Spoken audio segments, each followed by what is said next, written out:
slinging hash at a roadside diner. She wasn't a widow trying to raise a teenage son on tips and grit. She was a star. She took a breath, letting the lyrics flow, her voice resonating through the empty house. I used to be sad. I used to be shy. I used to be shy. Sad. Funniest thing, the saddest part is, I never knew why. She sang, the melody lifting her spirits. It was a song about transformation, about leaving the past behind, a sentiment that felt painfully relevant. She had left New Jersey to find a new life, and here, in this community theater production, she felt a flicker of the old dream returning. Tricking myself for nothing was my favorite sport. I had to take off, start enjoying, 'cause life's too short. She continued, her confidence building. From the wings, a voice called out, shattering the moment. Things are great when you stand on your own 2 feet. It was the chorus, joining in. The rehearsal was electric. They had a real show. They had Joel Grey directing and starring. It felt too good to be true, and in the world of Alice Hyatt, too good to be true usually meant the other shoe was about to drop with the force of a falling anvil. The shoe dropped 10 minutes later. Alice was backstage, toweling off sweat, when Mel Sharples barged in. Mel was a man who carried the aroma of chili and grease like a cologne. He wore his white cook's hat even when he wasn't cooking, a crown of culinary authority that sat atop a face perpetually crinkled in suspicion or annoyance. Today, however, he looked smug. "Hey Mickey, what's up?" "I've got news," Mel announced. His chest puffed out. The cast gathered around. The current producer had vanished something about bad investments, and the show was on the brink of collapse. "We've got a producer," Mel said, posing for effect. "We do? Oh, who is it?" Alice asked, hope warring with a sudden, sinking dread as she looked at Mel's grinning face. Well. Mel chuckled, hooking his thumbs into his belt loops. Alice's heart plummeted. "Oh boy, I got all the luck, don't I?" It turned out Mel wasn't just stepping in to pay the bills. Mel Sharples didn't just write checks.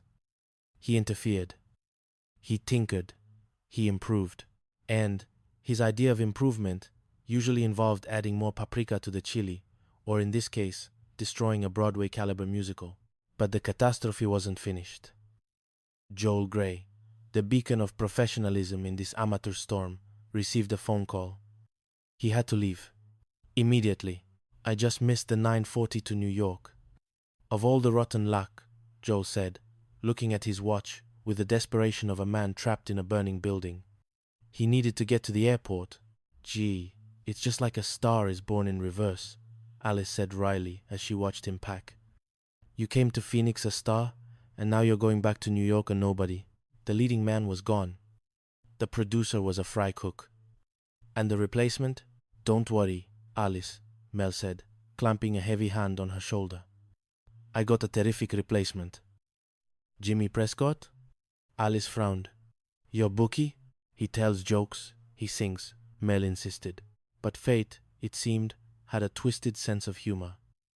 Jimmy Prescott, in a display of physical coordination that rivaled Mel's emotional intelligence, tripped over a tennis racket 5 minutes after arriving.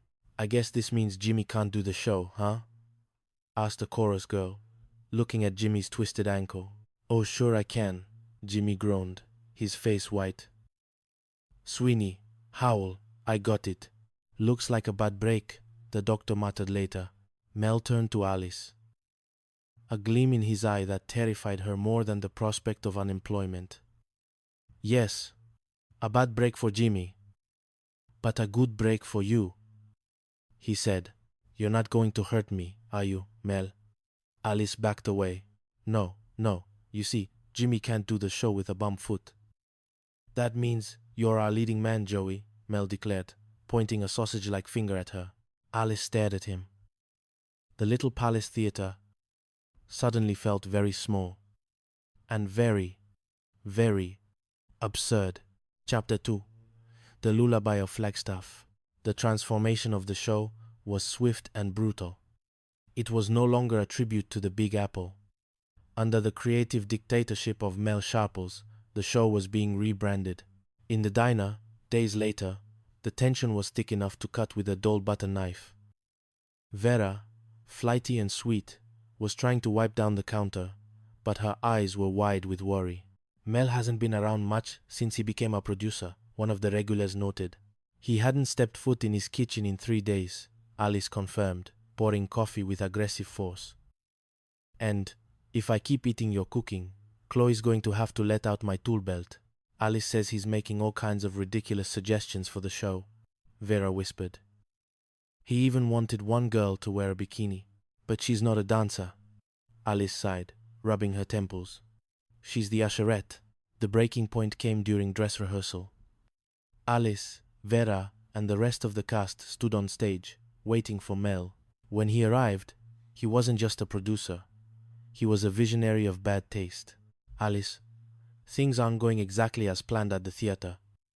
Joe, who had briefly returned to help before leaving for good, warned her. Mel walked in, looking like he had just discovered fire. I happen to like New York, he said, reading the title on the marquee. That's a great title. Amusabie, Manda Tuzanien. It is. If the show is about New York, which it's not anymore, what is it about? Alice asked, dread coiling in her stomach. I happen to like Arizona, Mel announced. Catchy, huh? The cast gasped. Mel figures that everybody out here is just dying to see a big musical about all the wonderful cities of the great Southwest. He continued, oblivious to the horror on their faces. He spread his arms wide. Come on along and listen to the lullaby of Flagstaff. Alice felt reality warping. And what's worse, all the numbers we rehearsed, all the dances, all the songs, they're out. Jimmy the bookie is writing a whole new score, Mel beamed. Alice tried to reason with him. She tried to appeal to his business sense, his friendship, his sanity. But Mel had had an epiphany while sitting on a bus bench counting blue DeSotos. He was convinced he was the next Ziegfeld of the desert. You mean Katie and I won't be doing the big 42nd Street tap number? No. You're going to be dancing, Mel assured her. But it's not going to be on 42nd Street. You're going to be tapping your little moccasins on a big Indian reservation. This is ridiculous. Alice snapped. I agree, said the choreographer. Will you hold your comments until you've heard the songs? Mel barked. He gestured to Jimmy, who was sitting at the piano in his wheelchair. Let's have a couple of bars of that ballad. Jimmy began to play a clumsy, mournful tune. We'll drink a couple beers and wipe away those tears, as there'll be Kleenex in Phoenix for you, he sang. His voice like gravel in a blender. Silence descended on the theater. It was the kind of silence usually reserved for funerals or bomb defusals. Mel, Alice said softly, trying to be gentle. This is crazy. You're going to be singing as Cactus? Oh, no, Mel corrected. The ending is the Salute to Cactus. Alice looked at Joel and Mickey. If Joel and Mickey go, we go, she threatened, playing her final card. Mel's face hardened. He looked at his rebellious cast, then at his checkbook. Well, big deal. Who needs those Broadway hotshots anyway? I've got my whole cast who's gonna stick by me. He looked around. The cast was already grabbing their coats. Well, Mr. Producer, your cast is smarter than you thought, Alice said, grabbing her purse. But Mel Sharples was a man who did not know when he was beaten. He was a man who would serve 3-day-old chili and call it aged. He looked at the empty stage, then at Jimmy in the wheelchair. I am not leaked yet, Mel declared. This show is going to go on. With what cast? Alice shot back. Mel pointed to the wheelchair. Jimmy Prescott. A one-man wheelchair review? Alice asked, incredulous. He's going to be surrounded with 3 lovelies, Mel shouted, pointing at Alice, Vera, and Jolene. You girls talked me into investing in this turkey. Now, if I lose my $2,000, I'm going to take it out of your paychecks for the next 10 years. The threat hung in the air. Alice looked at Jolene. Jolene looked at Vera. Vera looked at the floor. That's rotten, Alice hissed. Take your pick, Mel grinned. 5, 6, 7, 8. Chapter 3. The Mel Sharples Playhouse. Opening night at the newly christened